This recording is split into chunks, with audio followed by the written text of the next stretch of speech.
मसीह में सभी भाई बहनों को जय मसीह की। हमारे पिता परमेश्वर और प्रभु यीशु मसीह की ओर से आप सभी को अनुग्रह और शांति बहुतायत से मिले। आज मैं आप सभी से अपने भविष्य को लेकर बात करना चाहती हूँ। क्या आज आप आपके भविष्य को लेकर पूरी रीति से निश्चिंत है?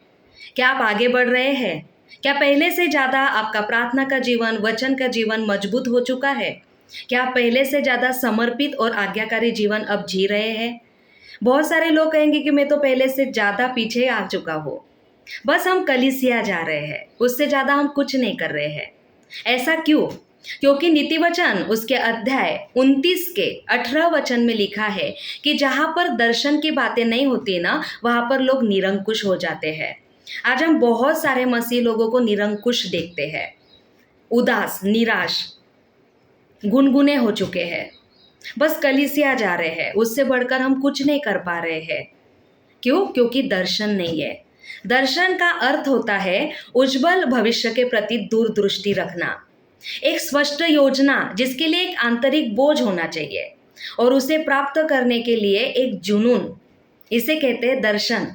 और यही दर्शन न होने के कारण आज बहुत सारे लोग रुक चुके हैं, बहुत सारे लोग पीछे हट गए हैं।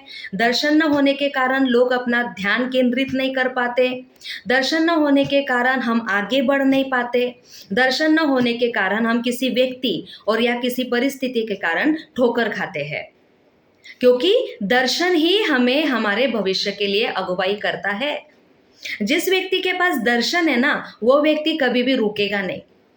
एक व्यक्ति जिसके पास दर्शन है ना, वो कभी भी किसी व्यक्ति के कारण या किसी परिस्थिति के कारण ठोकर नहीं खाएगा।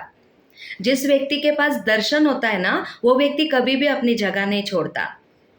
जिस व्यक्ति के पास दर्शन होता है ना, वो व्यक्ति आगे बढ़ना जानता है, वो कभी भी परिस्थिति के साथ समझौता नहीं करता, क्योंकि उसके पास दर्शन है। और इसलिए आवश्यक है कि हमारे पास एक दर्शन होना चाहिए, क्योंकि दर्शन ही हमें हमारे भविष्य के प्रति आगे बढ़ने में सहायता करेगा।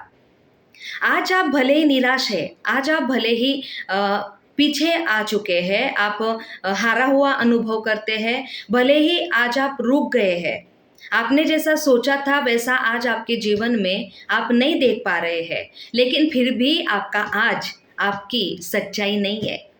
क्योंकि हमारा जो परमेश्वर है ना, वो भविष्य को देखने वाला परमेश्वर है। उत्पत्ति उसके अध्याय 16 उसके 13 वचन में लिखा है कि हमारा जो परमेश्वर है वो अत्ताएल रोई परमेश्वर है, जिसका अर्थ है सर्वदर्शी परमेश्वर। सर्वदर्शी परमेश्वर वो हमारे भविष्य को भी देख रहा है और उसने देखा है हमारे लिए एक उज्जवल भविष्य। यही एक बात हम एक व्यक्ति के साथ देखते हैं जिसका नाम था यूसुफ। यूसुफ को परमेश्वर की ओर से एक दर्शन मिला और उस दर्शन के बाद ही तुरंत यूसुफ के जीवन में बहुत सारी बातें घटी। दर्शन मिलने के बाद यूसुफ को अपने भाइयों के द्वारा नकारा गया, उसको गड्ढे में डाल दिया गया, उसको मिस्र देश में बेच दिया गया, वो गुलामी के देश में पहुंचाया गया। पोतीफर के घर में एक सेवक बन के वो काम करने लग गया। और यहाँ पे सब कुछ नहीं रुका, लेकिन यूसुफ पर पोतीफर के पत्नी के द्वारा आरोप लगाए गए और वो जेल में डाल दिया गया। लेकिन इन सारी परिस्थितियों में क्या कहीं पर भी हम यूसुफ को रुका हुआ, पीछे हटा हुआ, अपनी जगह से बाहर या विश्वास से बाहर देखते हैं? नहीं। क्यों? क्योंकि यूसुफ के पास एक दर्शन था।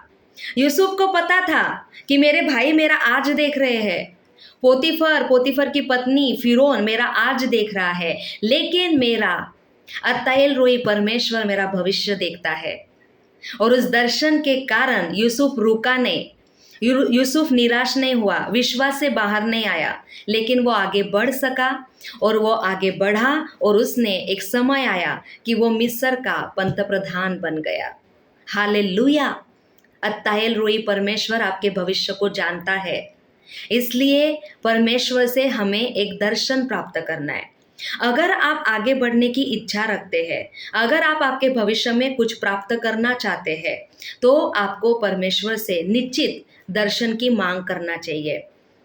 याकूब में लिखा है कि जिस किसी के बुद्धि की घटी है वो परमेश्वर से मांगे और वो उन्हें बिना उलाना दिए उदारता से देगा।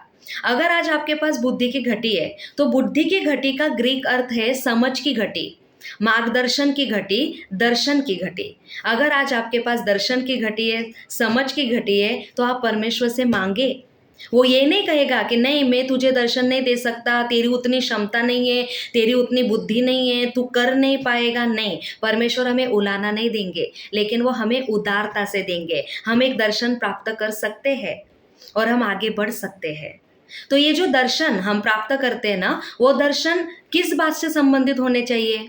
अगर आप परमेश्वर से एक दर्शन प्राप्त करना चाहते हैं तो वो दर्शन हमेशा परमेश्वर के राज्य से संबंधित होना चाहिए, कलीसिया से संबंधित होना चाहिए और लोगों के भलाई से संबंधित होना चाहिए, और प्रभु आपको बिल्कुल दर्शन देंगे।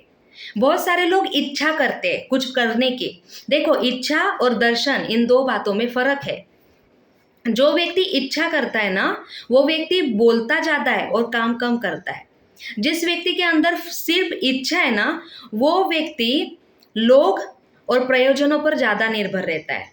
और जिस व्यक्ति के पास कुछ प्राप्त करने की बस इच्छा है, वो व्यक्ति तुरंत किसी भी परिस्थिति के द्वारा अनदेखा कर देगा, बहाने बना लेगा, क्योंकि उस व्यक्ति के पास सिर्फ एक इच्छा है। मैं आपको एक उदाहरण देती हूँ। जब मेरा डीएड कंप्लीट हुआ और उसके बाद जब हम एंट्रेंस एग्जाम की तैयारी कर रहे थे, तो हमने क्लासेस लगाए थे। उस क्लासेस में बहुत सारे बच्चे इस इच्छा से आए थे कि उनको टीचर बनना है। तो उन बच्चों ने आते थे, पढ़ाई करते थे। कुछ बच्चे बीच में से ही क्लास से निकल के चले जाते थे। कोई बच्चे क्लास के बहाने आते थे, मूवी देखने चले जाते थे, कोई गपशप करने लग जाते थे, कोई गार्डन में समय टाइम पास करने के लिए चले जाते थे। लेकिन कुछ बच्चे थे, उनके पास सिर्फ इच्छा नहीं थी टीचर बनने की, लेकिन उनका दर्शन था। तो वो बच्चे अपने इस दर्शन को समय देते थे, उस दर्शन के लिए परिश्रम करते थे, उस दर्शन के लिए, उस दर्शन की कीमत वो जानते थे, और उस दर्शन के लिए वो अपना पूरा दे पाते थे। और वही बच्चे जिनके पास इच्छा नहीं लेकिन दर्शन था, वो लोग आज टीचर बन गए। तो अगर आज आपके पास सिर्फ इच्छा है ना, तो आपकी इच्छा आपको बोलवाएगी ज़्यादा, काम कम करेगी। जिन लोगों के पास सिर्फ इच्छा है ना, वो लोग परिस्थिति के हिसाब से तुरंत अनदेखा कर देंगे या बहाने बना देंगे। हम प्रेरितों को देखते हैं कि जब प्रभु यीशु मसीह का स्वर्गारोहण हो गया, तो ये लोगों के पास इच्छा थी, दुष्टात्माओं को निकालना है, रोगियों को चंगा करना है, परमेश्वर के राज्य को आगे बढ़ाना है, लेकिन इनके पास दर्शन नहीं था। तो इन लोगों ने तुरंत परिस्थिति को अनदेखा कर दिया और मछली पकड़ने के लिए चले गए। उनको करना तो था, लेकिन जिस व्यक्ति के साथ करने वाला था वो व्यक्ति तो निकल गया, इसलिए ये लोग भी रुक गए और अपने पिछले कामों में वापस से लग गए। क्यों? क्योंकि इच्छा थी लेकिन दर्शन नहीं था। लेकिन जिस व्यक्ति के पास दर्शन है, वो व्यक्ति बातें कम करेगा और काम ज्यादा करेगा। जिस व्यक्ति के पास दर्शन है ना, वो व्यक्ति कभी भी प्रयोजन और लोगों पर और परिस्थितियों पर निर्भर नहीं रहेगा। जिस व्यक्ति के पास दर्शन है, वो कभी भी समझौता नहीं करेगा, परिस्थिति को अनदेखा नहीं करेगा, वो आगे बढ़ेगा, क्योंकि दर्शन ही एक व्यक्ति के भविष्य को निश्चित करता है। तो आज अगर भले ही आज आप रुक गए हैं, भले ही आज आप निराश है, आप पीछे हट गए हैं, आप जो चाहते थे वैसा आज आप नहीं देख पा रहे हैं, लेकिन फिर भी आप आगे बढ़ सकते हैं। आप नई शुरुआत कर सकते हैं एक दर्शन के साथ। और प्रभु भी हमें आगे लेकर जाना चाहते हैं। प्रभु यीशु नहीं चाहते कि हम एक जगह पर रुके रहे। प्रभु यीशु नहीं चाहते कि हम पीछे हट जाए। प्रभु यीशु चाहते हैं कि हम आगे बढ़े। तो अगर आज आप आगे बढ़ने की इच्छा रखते हैं तो परमेश्वर से दर्शन मांगे। हबक्कुक उसका अध्याय 2 उसके 2 और 3 वचन में लिखा है कि दर्शन की बातें लिख ले, वरन पटियाओं पर साफ साफ लिख दे कि दौड़ते हुए भी वे सहज से पढ़ी जाए, क्योंकि इस दर्शन की बातें नियत समय में पूरी होने वाली है, वरन इसके पूरे होने का समय वेग से आता है, इसमें धोखा न होगा। अगर आप परमेश्वर से दर्शन मांगेंगे ना, तो उस दर्शन को लिख लो, उस दर्शन के हिसाब से आगे बढ़ो, क्योंकि आपके साथ कुछ भी धोखा नहीं होगा। आगे लिखा है, चाहे इसमें विलंब भी हो तो भी उसकी बाट जोते रहना, क्योंकि वह निश्चय पूरी होगी। हो सकता है कि विलंब हो जाए, लेकिन वो बातें निश्चय पूरी होंगी। तो हम दर्शन कैसे प्राप्त कर सकते हैं? दर्शन 2 तरीके के होते हैं, एक दैवी दर्शन और एक वैयक्तिक दर्शन। दैवी दर्शन जैसे मूसा को मिला, दाऊद को मिला और हम पौलुस को भी दैवी दर्शन प्राप्त करते हुए देखते हैं। जब पौलुस का हृदय परिवर्तन हुआ उसके बाद तुरंत पौलुस को एक दर्शन मिला। हम देखते हैं प्रेरितों के काम उसका अध्याय 26 वचन 17 और 18।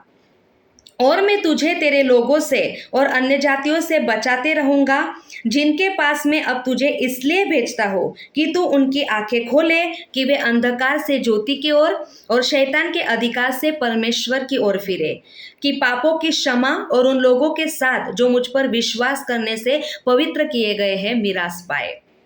तो जब पौलुस का हृदय परिवर्तन हुआ उसके बाद प्रभु यीशु मसीह ने उसे एक दर्शन दिया कि अंधकार में जो फंसे हुए हैं उन्हें उजियाले में लेकर आए और शैतान के अधिकार से लोगों को परमेश्वर की ओर फेरे। और फिर इस दर्शन के बाद पौलुस के जीवन में कितना सताव आया, कितने दोष उस पर लगाए गए, कितने भयंकर परिस्थितियों का उसने सामना किया, कितना अलगाव, कितना अकेलापन आया। लेकिन क्या पौलुस रुके? नहीं, पौलुस के पास दर्शन था और उस दर्शन के हिसाब से पौलुस ने अपनी दौड़ को पूरा किया। ये था दैवी दर्शन।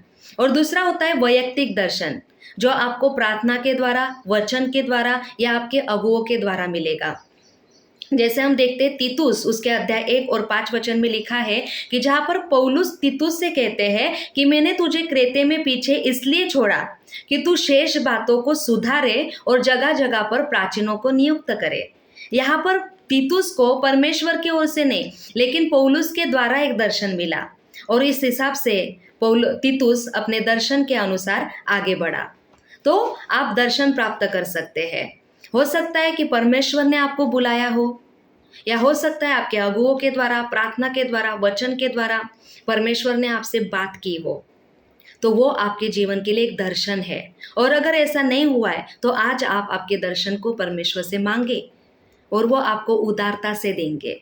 उस दर्शन को लिख ले, पटियाओं पर बड़े अक्षरों से लिख ले कि दौड़ते हुए भी आप वो पढ़ सके, क्योंकि अगर परमेश्वर ने आपको दर्शन दिया है तो उसमें धोखा नहीं होगा, वो निहित समय पर निश्चय पूरा होगा और प्रभु उस दर्शन के द्वारा आपको एक उज्जवल भविष्य देंगे और आपको आशीष देंगे। तो परमेश्वर से एक दर्शन पाए और उस दर्शन के अनुसार आज ही कार्य करना शुरू करें। प्रभु यीशु मसीह इस वचन के द्वारा आपको आशीषित करे, इस वचन के द्वारा पवित्र आत्मा आपको उभारे, आपको दर्शन के द्वारा पवित्र आत्मा आशीषित करे और आपको आगे लेकर जाए। यीशु मसीह के नाम से आमीन।